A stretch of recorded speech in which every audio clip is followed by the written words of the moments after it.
All right. What is up, everybody? Welcome to another live stream by myself, joined, of course, by my good friend. I'm going to say this every time, Dan Koob, Dagger Dan, Dirty Dan, whoever you know him by, Dan at Sporttrade. Dan, how are you? Dirty Dan sounds like a fun time, though. Yeah, it does. I'm going to shave all this off except for the little runway right here, and then I'll really earn that moniker. Didn't you do that over the summer? You shaved everything except the mustache. I did. Yeah. I shaved a mustache just as a bit of a gag. My wife absolutely hated it, and then like maybe 4 hours later, she looked at me dead in the eye and was like, "I love it." There you go. Like, all right, it's on. Here we go. She just needed to just a little bit of exposure. Took a little bit for her to fully buy in. Didn't take long. Yeah, there you go. And yet here I am without it. So yeah, well, So to set the table a little bit, first of all, what we're going to be doing, Thursday Night Football betting preview, of course, talking about some week 3 lines that we like. And then we'll end it talking about what 2-0 teams that we're selling and 0-2 teams that we are buying. But to set the stage, I went on your YouTube channel, the Sporttrade YouTube channel on Sunday, went undefeated in my picks. You followed that up coming up on my YouTube channel on Monday, undefeated in your picks. Yeah. We are riding somewhat of a hot streak. It's a blazing hot streak. I mean, yes.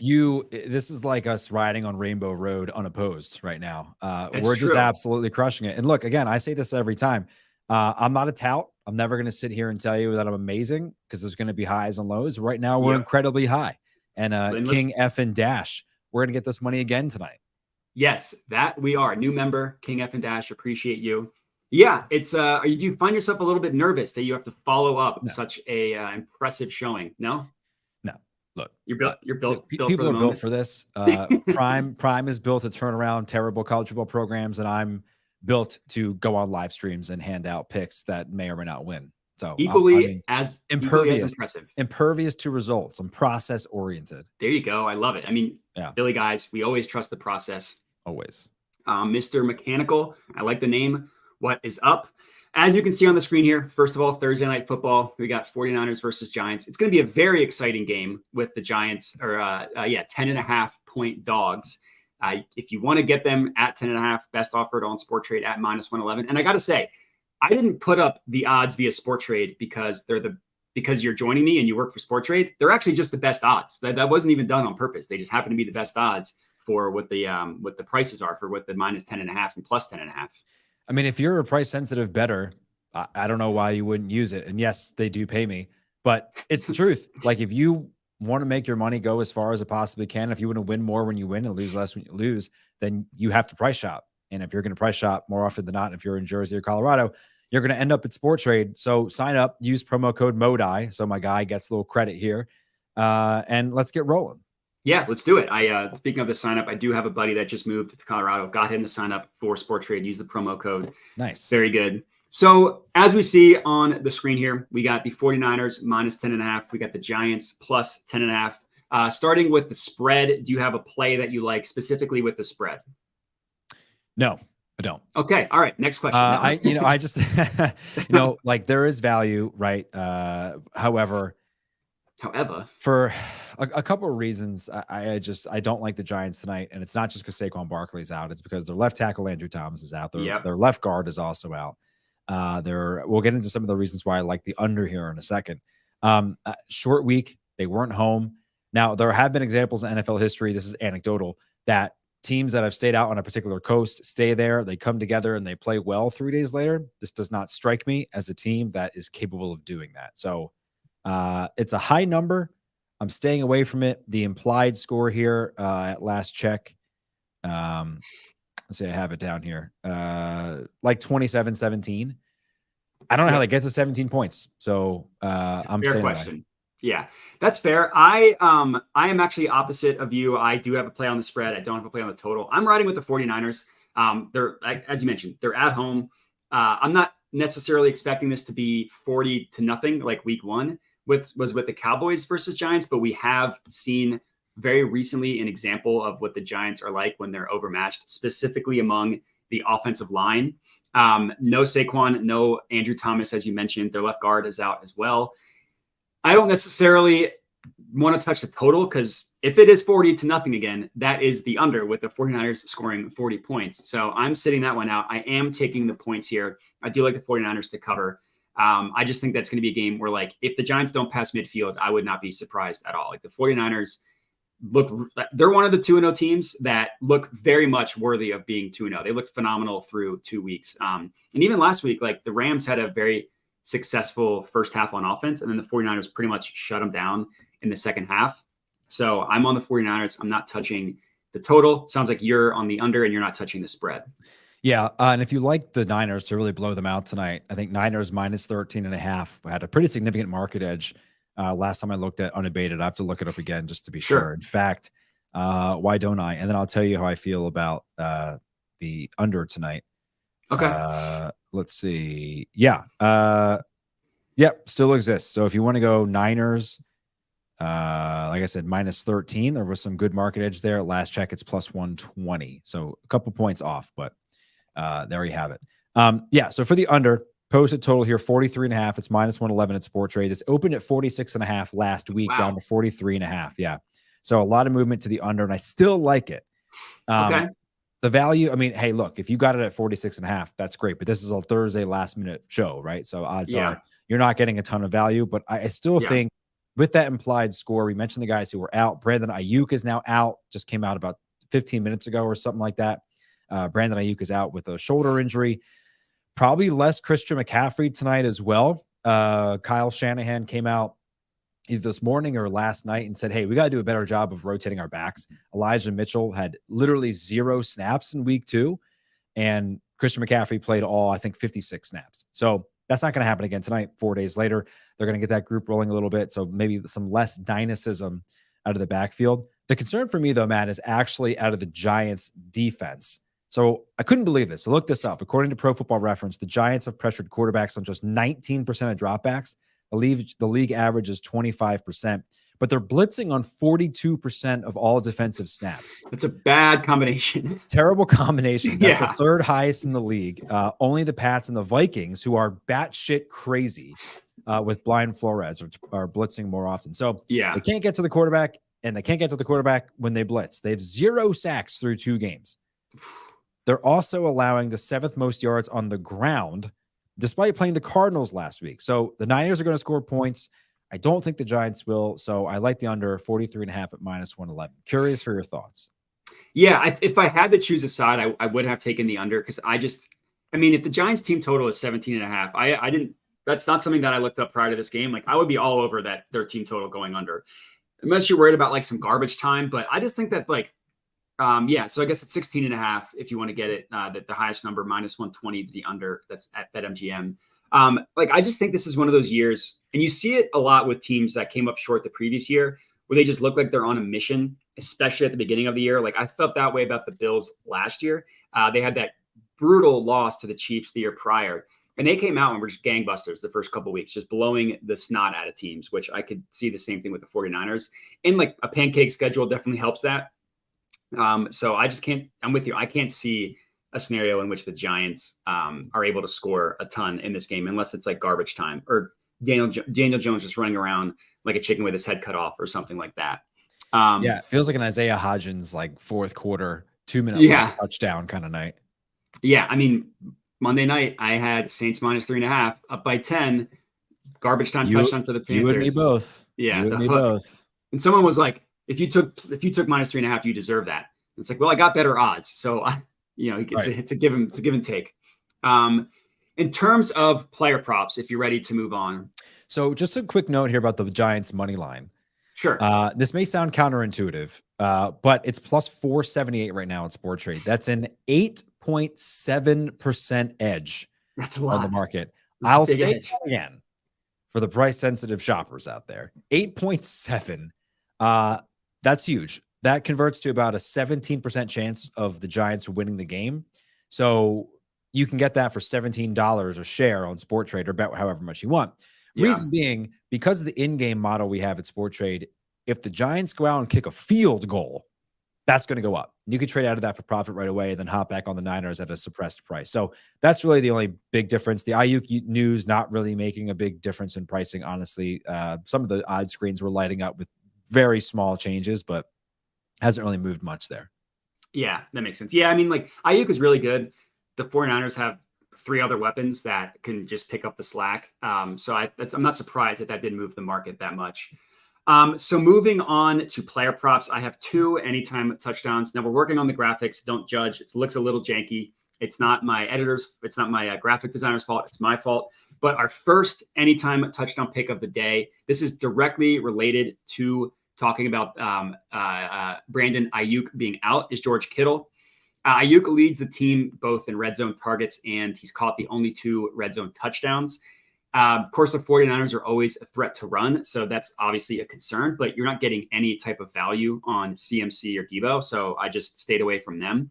And the thing with Kittle is when they're fully healthy, they don't need him, but he steps up when they have one of their weapons missing. Like last year, Debo was missing. He was out the last 4 games. Kittle scored a combined 7 touchdowns in the last 4 games of the regular season. For the playoffs, Debo comes back. Kittle doesn't score. So I am like basically the bet here is that Kittle gets majority of the red zone work, at least in the passing game. Again, they could run it 6 times for a touchdown and then we're screwed. But I got it at plus 190. I thought that was really good value. And then my play for the Giants is Vanilla Vic, our guy, Daniel Jones, to run in for a touchdown. This is at plus 250. Saquon's out. He's taken every single running back carry in the red zone, and he has a receiving touchdown as well. They're not just going to give all that to Matt Breida. I don't trust a single weapon in the passing game. If I had to choose one, it would have been Waller, but the 49ers are really good against tight ends, like 3rd best DVOA against tight ends. And I don't think that the targets that from Daniel Jones are that valuable. So for him to just run one in, I think is pretty good. So those are my 2 anytime touchdown picks. Did you have any player props for this game that you liked? I do. I have 2. So I'll start with my George Kittle one, which is under 42.5 receiving yards. That plus 106. Now that's at Caesars. Now the reason I say that is for a couple of reasons. I don't like counting on Yak. And Kittle's average depth of target is 5.4 yards this year, which is down from his career average of 9.5. Small sample size, right? Only 2 games, but his ADOT has come down the last 4 years. So they're not running him on the same sort of routes. They're using him more as an inline blocker. At that average, he would need 8 catches to go over 42.5. I don't want it. I think it's going to go under, and I did this prior to the Ayuk news, so I'm stuck with it. So plus 106. So real quick, before you move on to your next one. So for people that haven't bet anything, would you still recommend the Kittle under receiving yards? Like, are you still in on it despite Ayuk being out, or do you think it's a no touch now? I think now it's probably a no touch because I don't know, considering that, and you're probably going to see less McCaffrey. I just don't know. And the team is so multiple offensively, and Kyle Shanahan alters the game plan so frequently that I just think it's hard to tell. I wouldn't recommend a big bet on this one. Not that there's a ton of liquidity in prop markets anyway. But for now, I would recommend probably staying away. Sure. Yeah. I mean, when you're throwing out phrases like ADOT and multiplicity and stuff, you're getting the attention of the smart people in the video. That's for sure. I hope so. I mean, I don't consider myself to be very smart, but the internet's got all kinds of things on it. That's true. And if you can sound smart, you don't need to be smart. That's true. Yeah, that's all right. What's the second one you got? Yeah, I mean, pursuant to what I was saying with less CMC is Elijah Mitchell anytime touchdown plus 295. Okay, I like it. I got it this afternoon. I think 295 is way too low. Honestly, I don't think there's a ton of value in plus 295. I've seen some of like the no vig odds, and they're all like plus 1300. So you're talking about a guy who did not see a snap last week. So the fact that he's plus 295 tells me that the market completely sees it the way I see it. He's got to get a lot more work tonight and presumably around the goal line to save McCaffrey. So as I mentioned, McCaffrey played every snap. But the thing about Mitchell is he's been incredibly efficient, only his 3rd year. But last year he had a 71% success rate on running plays. That's wild efficiency. And he's averaged 5 yards a carry for his career. He's just a really good football player. And I think tonight's the night he finally gets into the end zone. I like it. Side note, I've been trying to find success rate. What source do you have? Like, where do you Pro find Football Reference? The great folks at Pro Football Reference, which is located just outside the great city of Philadelphia. Okay. I didn't know that. Love Sean Foreman and all those guys. So they have success rate. I didn't know that. They do. Okay, good to know. Yeah, Elijah Mitchell has always been talented. The problem is he just can't stay healthy. Very true. With Christian McCaffrey taking 100% of the snaps, it's very easy to stay healthy with that way. Yeah, unless you're falling over a sprinkler, your odds are pretty good. Yeah, exactly. Yeah, I love the Elijah Mitchell. I liked his rushing yards. It got nuked a little bit. It's right now currently offered. You can get it. I guess 29.5 isn't terrible at DraftKings. That's at -125. For player props, I actually like to compare to FanDuel because this is mostly anecdotal. I haven't tracked it a ton. They seem to be the sharpest when it comes to player props, and they generally charge lower juice than everybody else. So they have Elijah Mitchell at 32.5, and they have it -110 each way. So you can get it Elijah Mitchell over 29.5 at -125 at DraftKings, or over 31.5 at -110. So risk reward thing there, depending on what you want the best price, or do you want the highest likelihood of winning. I also like Daniel Jones rushing attempts. It's at 7.5. Like the over at +110 at BetMGM. For kind of the same logic I like for him to score. When a rushing quarterback is overmatched along the offensive line and in the receiving game, they just resort to their legs. And I didn't want to touch his yards because I really think, the 49ers have really good linebackers. And if he runs, he might not be able to have a lot of yards on those carries, but I think he's at least going to get them. So anytime touchdown props, I liked Elijah Mitchell rushing yards and Daniel Jones rushing attempts. Now, if anybody in the chat has anything that they want to throw out there, feel free.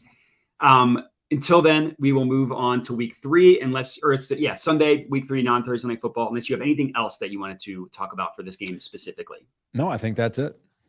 All right, let's move on. So week 3 lines. I'm going to start with one that's going to feel gross and everyone's going to hate it, but I'm ready to get hurt again, and I'm on the Chargers money line. No. Now here, Matt. No. Okay. As this is like when you've got a friend who dates a woman that everybody hates, and then everyone is too afraid to say they hate her, and then they break up and they say, "God, thank God she sucked," and then 2 weeks later you come back and you're like, "Guess what? We're back together," and you hate her. Now I have to hate you. I have to hate you. We broke up with the Vikings and the Chargers, and here you are getting back together with them. Breaking up's like pushing over a vending machine. Okay, it takes a couple tries. I understand. You rock it back and forth, but this is something we have talked about on shows and off shows. We have, and listen, you have to quit them. It's a rocky relationship. There are lots of highs and there are mostly lows. But when the sex is this good, you just have to keep going back to. When you watch Brandon Staley must have gone from the best lay ever to the most boring lay ever, because he was so analytically driven 3 years ago, and now he's just like, punt it. It just got driven out of him. I know. Now I don't really understand what happened there. It's like, it just got driven out of him. But he got bullied. I think he was bullied by the non-analytics community, by the non-nerds, by the hardos, bullied him to no longer by the leather jackets standing outside on the hoods of their Camaros. They bullied him into being a softie, and this is what you get. He's a softie. Specific. They're a softie. Interesting note, like the line today for that game has moved so much. Like I've seen multiple books favoring the opposite team. Yeah. So like weird. DraftKings, I think, was favoring it was like +1.5, -1.5 in favor of the Chargers, and then like FanDuel had the Vikings with the same line, and like one book, I think somebody had them at 2.5. Like it's just been all over the place. Now you're not crossing any like the key numbers, but like that should tell you, do not bet this game. And yet you're walking into the belly of the beast. I'm like I said, no doubt about it. I'm ready to get hurt again. So now that we got that one out of the way, what do you like? Don't call me Sunday then. Don't call me and be like, Dan, it happened again. I can't believe it. And don't call me crying. I don't know what to tell you, man. I tried. It's going to be like one of those videos where it's like, guess what? The Chargers are no longer my girlfriend. And you're like, thank God. It's like, well, no, it's because we're engaged. Yeah. Yeah. Don't do that. So the first one that I really like, and I've been on this one all week, is Miami -6.5 versus Denver. I mentioned this on your show Monday. I ran out. I saw this Monday morning. It was -6.5 at one book. Everyone else had 7. And I was like, this is definitely going to get steamed up to 7.5, maybe even 8. Because I just think Miami is that good. I think they're the best team in the AFC. And it hasn't gone anywhere. It stayed at 6.5. So maybe everybody knows something I don't. But Denver's defense is bad. bottom 5 in yards allowed per pass attempt. Hey, guess what? The Dolphins love to throw the ball. Bottom 3 in pressure percentage. Those two work in tandem. So they're not getting to the quarterback, and they're hanging their cornerbacks out to dry. 50% of their opponents' drives have ended in points. That's really bad. That's astounding. And the Commanders missed 2 field goals, so they could have been even worse if they they've been playing at home. At home, Yikes. They're allowing that. They're undisciplined. 10 penalties defensively, not just as a team. 10 defensive penalties in 2 games. And even if Jalen Waddle doesn't get out of concussion protocol, I still like Miami here. You're under a touchdown. Miami's home, right? So I think it's still hot in South Florida in September. That does matter, especially if you're a team coming from a, not only a different time zone, but also a place that's a little colder. Yeah. Give me the Dolphins all day, -6.5. I bet this on Monday. I like it. I don't disagree with you. It's not one of mine, but I do like that. I feel like we're going to agree on this one, but I like the Titans +3.5 against. We're back. That's my boy. We're back. Yeah. We're back against the Cleveland Browns. Listen, this game is going to be gross. Mm-hmm. When a game is going to be gross, just take the field goal. And that's how I feel with the Titans. I have no faith in Deshaun Watson. We all watched him play on Monday Night Football. I don't know why we're getting the 3.5 points for the Browns here. And this is like, we know they're not going to have Nick Chubb. And Jerome Ford looked good, but it's just different when teams are game planning for you to be the guy. The Titans can do enough. Like, their run defense is really good. Their pass defense is not, but I'm not worried about that against Deshaun Watson, who is terrible now. Jeffrey Simmons is going to get pressure. The other guy, Arden Key, I believe, is the other guy for the Titans. They're going to get pressure. Give me the Titans +3.5 all day. Absolutely love it. Well, I think most people think this is going to be gross. The total's 39.5. It's terrible. Yeah, it's pretty nasty. Pretty low.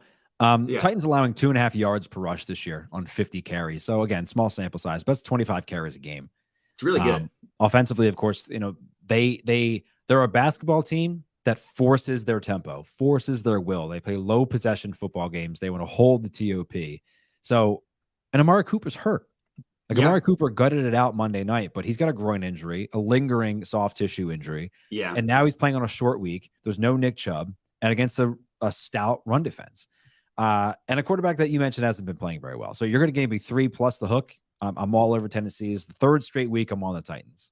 Same. Me too. I mean, and they're 2-0 against the spread. They've rewarded us. Why not? Yep. Why not go back against St. Louis, or against St. Louis, against New Orleans. Yeah. Yeah. And then last week I had them straight up and they won as an underdog. All right. Do you have another one, or should I give my last one? Go for it. So my last one, Falcons +3.5. Oh, yes. Is that what you had? There we go. Yes. Let's go. Let's go. Dirty birds. Let's go. Do the dirty bird. All right. So I got you back after the Chargers one. That's why I started with the Chargers, because I knew you were going to hate it. I needed to reel you back in. We've come around. We've come back around. Yeah. So the Sporttrade has it at -122 at +3.5. I am not making the same mistake I made on Monday. I am taking the 3.5. I'm taking that extra field goal. Falcons are going to gross this game up. They're going to run the ball a ton. They're going to play the field possession game. They're the time possession. That's what I meant to say. Game. Yep. The Lions are banged up. No David Montgomery. Amon-Ra, I don't understand how he's going to play with the turf toe, because we all know that's like a month injury. That's just what we've seen, especially for wide receivers. The Falcons, at least they know their identity. They're not going to try to do anything different other than give Kyle Pitts 2 targets and run the ball a million times. Algiers good. Bijan Robinson is electric. Give me the Falcons +3.5. King F and Dash says it's a trap. I'm guessing that's in response to the Titans. I don't think that's a trap. I think that +3 could get a little dicey. That extra half point, I think, is very important in a game that's, like we talked about, going to be gross. Let me pose a question to you in the chat. What if I told you? What if the Falcons defense is the top 5 defense? It's looking that way. Yeah, I mean, Jesse Bates has completely revamped their secondary. Completely agree. I have that in my notes. Jesse Bates has been fantastic. He's been a difference maker. They're 7th in expected points added defensively, 3rd in the NFL in yards allowed per play. They're playing decent teams. The Packers offensively can move the football, right? And they held them to 24. I think they are a physical defense that is capable of slowing down a Detroit team that historically plays a lot better at home than they do on the road. I mean, the splits for Jared Goff are incredible. Crazy. Yeah, it's crazy. Incredibly different. Yeah. So Detroit's at home, right? It's a fast track. But to your point, Atlanta wants the same thing the Titans want. Arthur Smith, right? Connective tissue there. They want a low possession. They want to run the football. They want to sip their Starbucks at 3:25 in the afternoon. Who doesn't? Who doesn't? I'm totally on this. And again, we have the hook again. We've got the extra half point. Yep. So I love Atlanta plus 3.5, a team that I think is much better than what the market thinks. Sure. Yeah. And I think to your point about their defense, I think it depends what stats you look at. DVOA has them as the 14th ranked defense, which for the Falcons, like they've been bottom 5 the past like 3 years, basically since Dan Quinn left. Their defense has not been good. So even 14th for them is pretty good. Hey, a spot higher than the Eagles. Which I think this the market I think continues to overreact to Detroit, and I think the best thing for bettors was the fact they beat Kansas City, because I don't think they're that good. And I mean, really don't. Their defense is bad. They have a bad defense. They benefited so greatly from the 7 dropped passes on opening night that now everybody thinks they're going to go to the NFC Championship game. It is amazing for bettors who actually watch them to understand that you can fade this team, and I will continue to fade them. You are preaching to the choir, my friend. That is the exact logic why I was on Seattle last week against the Lions. Plus 195, that cash, no big deal. We're moving on. And I'm riding them again this week. I'm not taking the Falcons money line, but I will take them to cover. All right. I have 2 last underdog picks for you guys to win straight up underdogs that I like.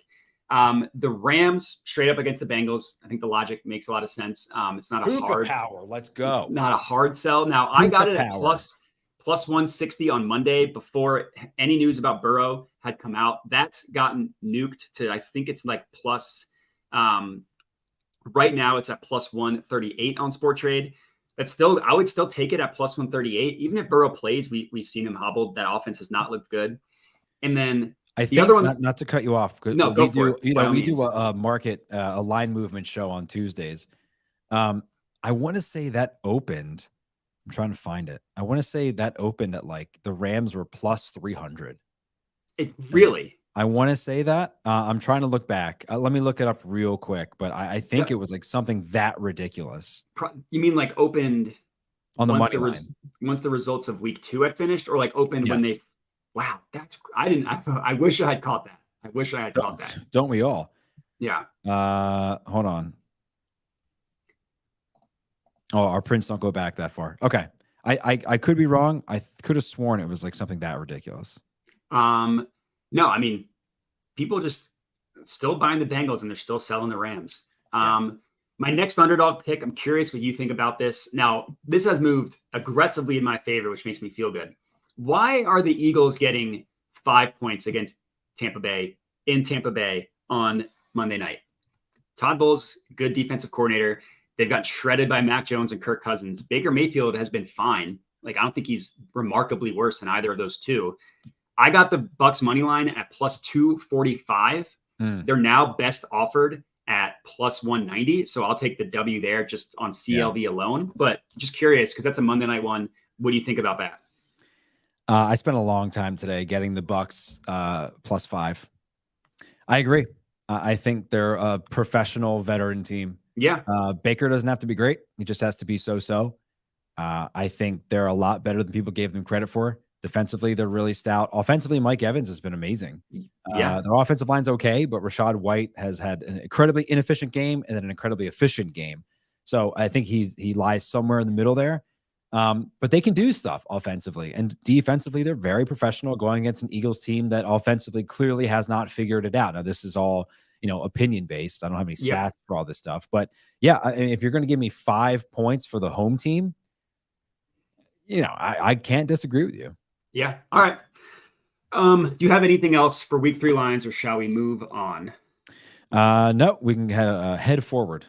All right. So this is keeping an eye on the future. For those of you that are in the futures markets, we'll talk about 2-0 teams that we are selling and 0-2 teams that we are buying.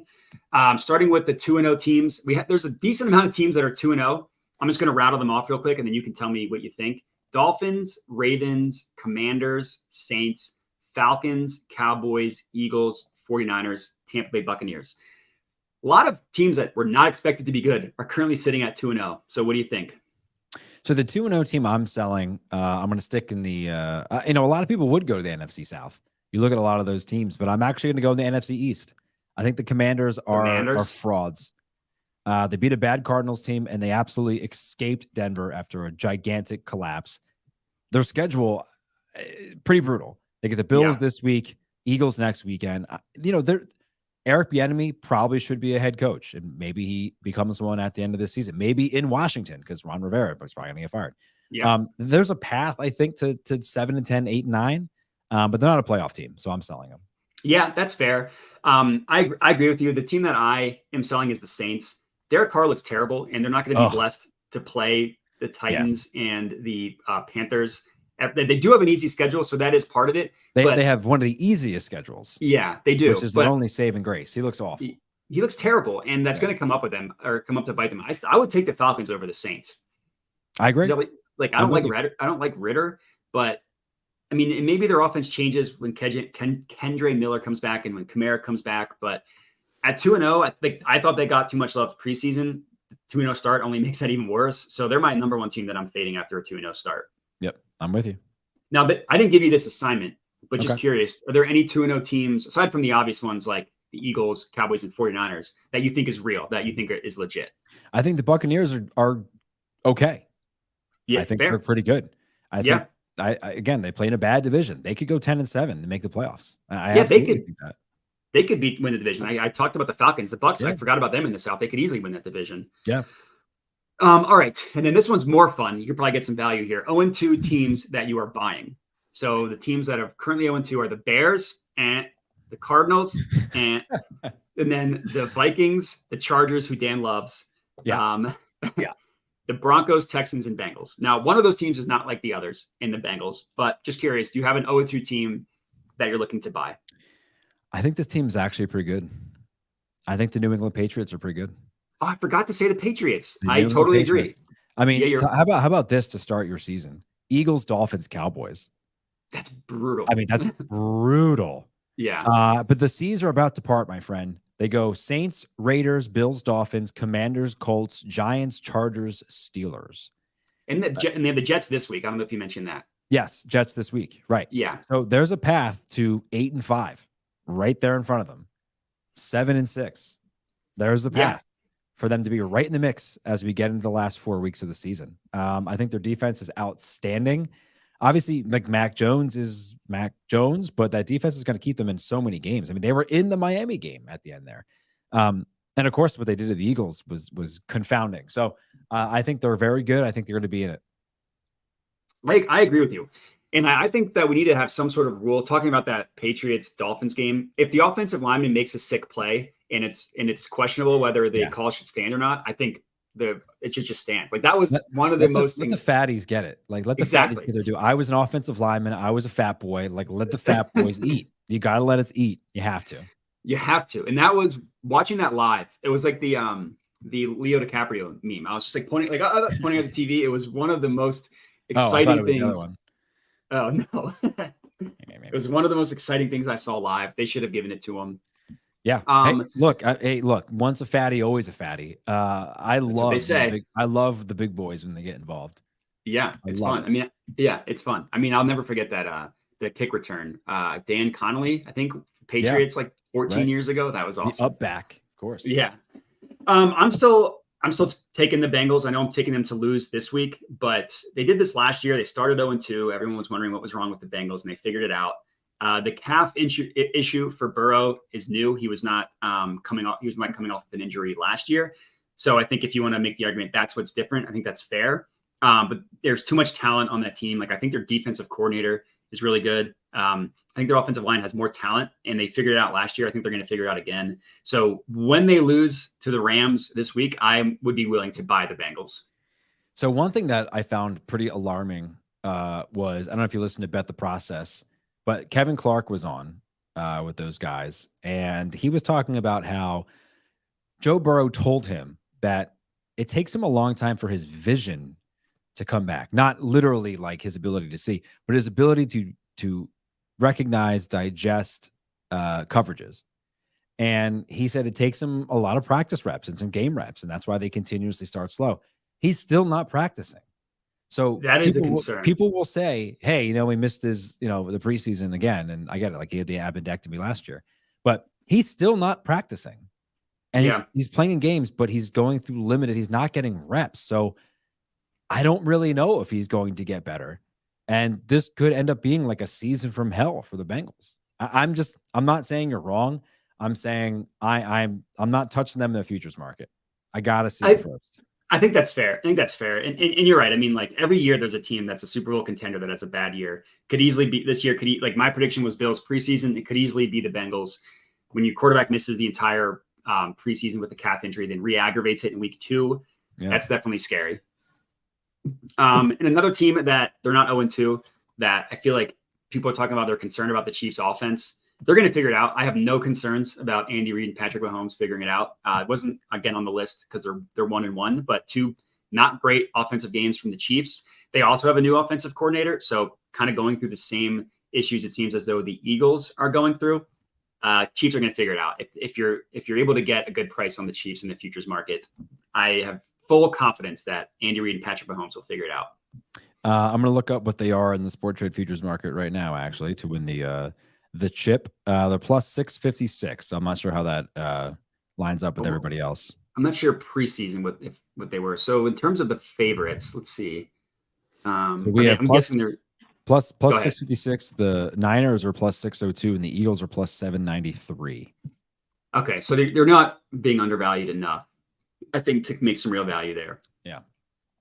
All right, cool. Well, Dan, anything else? Any parting words? No, I'll just recap what I said earlier. I like the under 43.5 tonight, minus 111 on Sporttrade. I'm sprinkling on the Giants money line at plus 478. I like Elijah Mitchell to score a touchdown tonight, some tutties, and George Kittle under 42.5 receiving yards at plus money. I like it. I'm on the 49ers spread. I actually got them at minus 9.5. I'd still take them at minus 10.5, even though that is a key number to go above. Tater time, we got George Kittle and Daniel Jones. Other player props, I got Daniel Jones over 7.5 rushing attempts and Elijah Mitchell over 29.5 rushing yards. Dan, as always, appreciate you for joining me. If anybody out there wants to find your work, where can they do so? Yeah, just look us up at Sporttrade_app on all social media. I'm at Sporttrade Koob. Sign up for Sporttrade. Use promo code MODI. Now your boy signed up and he wrote in MIDI. Did he? MIDI. So Yikes. We'll have to talk to the accountants in the back whether or not you get credit for that one. Yeah, maybe he didn't want me to get credit. I think it's an inside job. I think it's an inside job. He probably loves the fucking Vikings or something, or the Chargers. Yeah, that's where you can find us. Sporttrade app if you're in Colorado or New Jersey. Download us. We have the best odds, best in play. You will not be disappointed. Can confirm. Thanks, guys.